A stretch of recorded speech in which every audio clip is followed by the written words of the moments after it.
Ya, ayo udah ready semua.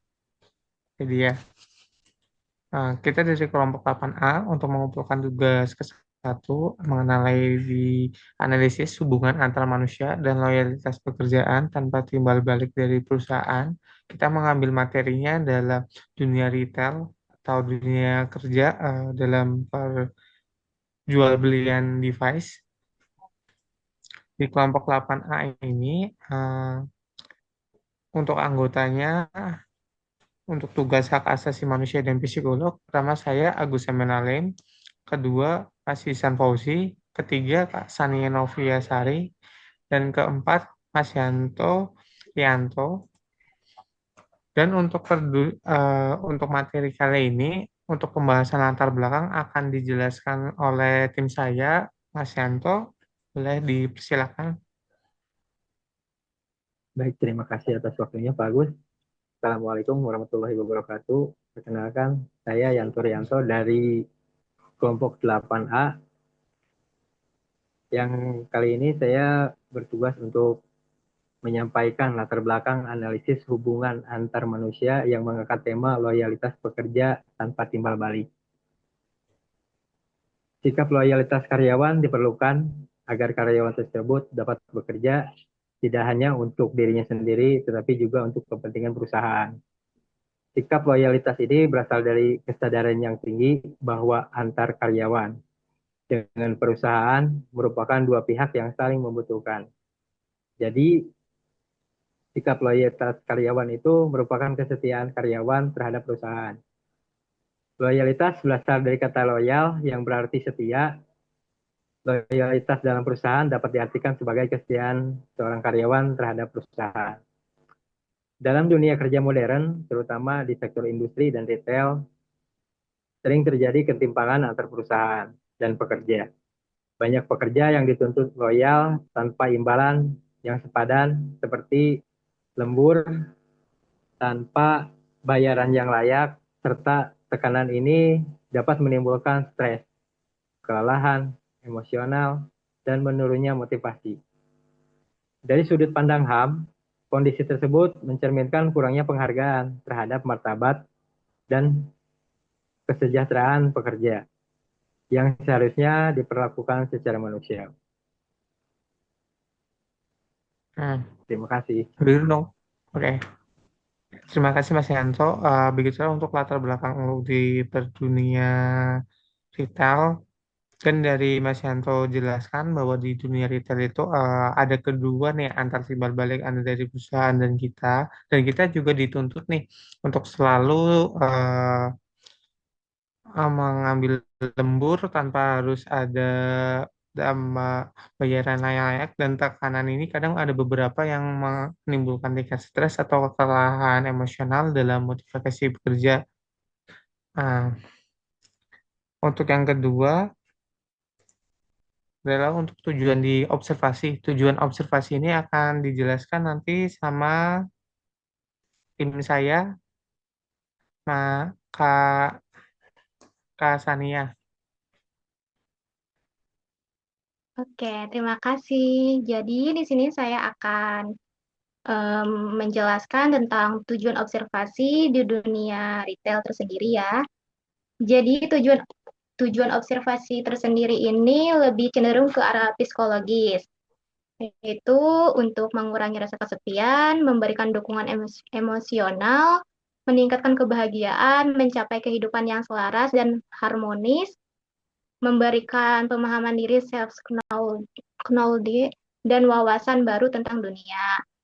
Terus mendorong pengembangan diri, menupuk sikap saling membantu, toleransi, dan kerjasama.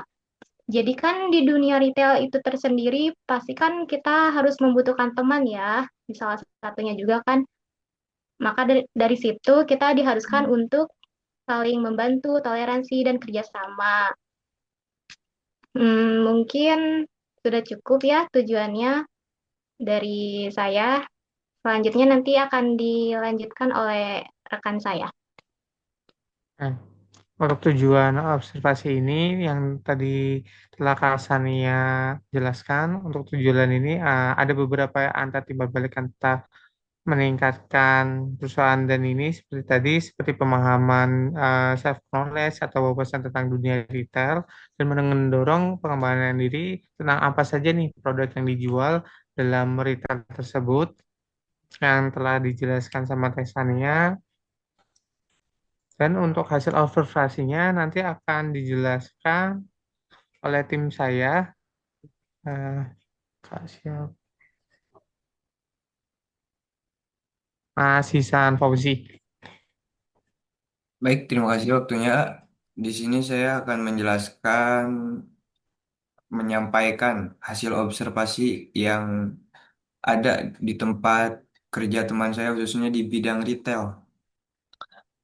Dari hasil observasi yang berada di tempat kerja teman saya melihat masih adanya ketimpangan antara perusahaan dan para pekerja. Karena eh, melihat beberapa karyawan yang masih banyak diminta untuk bekerja melebihi jam kerja tanpa adanya bayaran lembur yang sepadan dengan waktu yang dikeluarkan. Selain itu, perusahaan juga menuntut loyalitas yang tinggi terhadap karyawan, tapi kurang memberikan penghargaan atau apresiasi atas kerja keras mereka. Kondisi ini justru membuat para karyawan merasa terbebani dan lelah, baik secara fisik maupun mental. Ada juga yang tidak sebanding dengan apa yang mereka terima. Kalau dilihat dari sisi psikologis, hal ini menimbulkan tekanan dan kelelahan secara emosional. Sedangkan kalau dilihat dari segi sisi HAM, situasi ini belum mencerminkan perilaku atau perlakuan yang adil dan manusiawi terhadap para pekerjanya. Oleh karena itu, menurut saya pribadi hal seperti ini tidak boleh dianggap biasa karena bisa berdampak pada kesehatan mental para karyawan. Sepertinya dicukupkan. Itu untuk hasil observasi yang kita dapatkan untuk di perbidangan dunia retail yang kita ambil.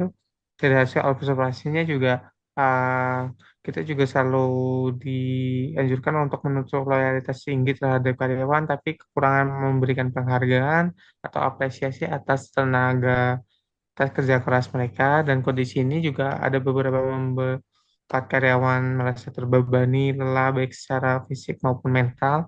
Dan dari psikologis yang tadi Mas Hisan jelaskan juga dapat ada beberapa tekanan dan dalam sisi HAM juga sebenarnya mencerminkan perlakuan yang tidak adil dan tidak manusiawi terhadap karyawan. Dan untuk hasil analisa yang kita dapatkan berdasarkan pengamatan masih banyak nih ada beberapa dari sektor industri atau retail yang menghadapi ketidakadilan dalam hubungan kerja. Salah satunya seperti kayak yang tadi yang kita jelaskan, yaitu praktik lembur atau sering dilakukan tanpa ada bayaran tambahan dengan waktu tenaga kerja yang dikeluarkan. Dan kita tuntut diambil loyalitas terhadap perusahaan dan bekerja keras demi target perusahaan agar tercapai dan dalam sisi HAM juga menunjukkan bahkan pekerja belum sepenuhnya mendapatkan perlakuan yang manusiawi. Setiap pekerja juga berhak mendapat kesejahteraan dan penghargaan yang layak atas jerih payah dan berdasarkan observasi yang tim kita lakukan dapat disimpulkan pada hubungan di beberapa tempat kerja masih belum seimbang dan pekerjaan juga sering mendapatkan tekanan untuk loyalitas tanpa diimbangi dengan kesetaraan yang layak. Akibatnya juga muncul seperti kelelahan, stres, atau penurunan semangat kerja.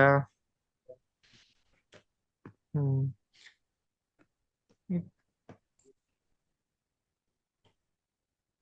Dan untuk loyalitas di tempat industri retail ini sebagian besar juga dari rasa tanggung jawab dan kebutuhan ekonomi nih.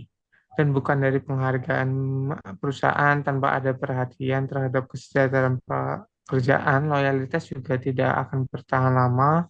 dalam jangka yang panjang. Kondisi ini juga dapat memicu turnover atau penurunan efisiensi. Dan untuk sarannya, perusahaan sebaiknya lebih memperhatikan hak dan kesejahteraan pekerja seperti memberikan upah lembur yang adil dan waktu istirahat yang cukup. Selain itu juga saling berkomunikasi antara atasan dan karyawan dan juga ada beberapa untuk pengambilan targetnya. Misalkan untuk target yang itu harus mengimbangi tanpa harus di dunia retail, wajibnya juga kalau seandainya kita nggak capai target juga sesuai dengan itu. Ada beberapa mungkin yang kita dapatkan di dunia lapangan, apabila target tidak sesuai apa yang kita dapatkan, ada pemotongan-pemotongan gaji yang tidak seharusnya. Dan begitu juga untuk lemburnya juga kita tidak ada untuk penambahan upah kelebihan untuk di jam kerjanya begitu. Dan terima kasih. Berikut ini untuk di penjelasan tim kelompok 8A ini. Apabila ada yang bertanyakan, silakan untuk menanyakan. Nanti kita akan menampung untuk jawaban untuk pertanyaannya. Bila ada yang menanyakan, kita dipersilakan. Oke. Dan berikut ini untuk di tugas kelompok tim 8A. Untuk di hubungan analisis dan hubungan antar manusia yang kita ambil dalam dunia retail, seperti loyalitas pekerjaan tanpa timbal balik dari perusahaan, yang tadi sudah kita jelaskan dari tim kita, dari saya Agus Semenalin, kedua Mas Hisan Fauzi, ketiga Kak Sania, keempat juga kayak Yanto.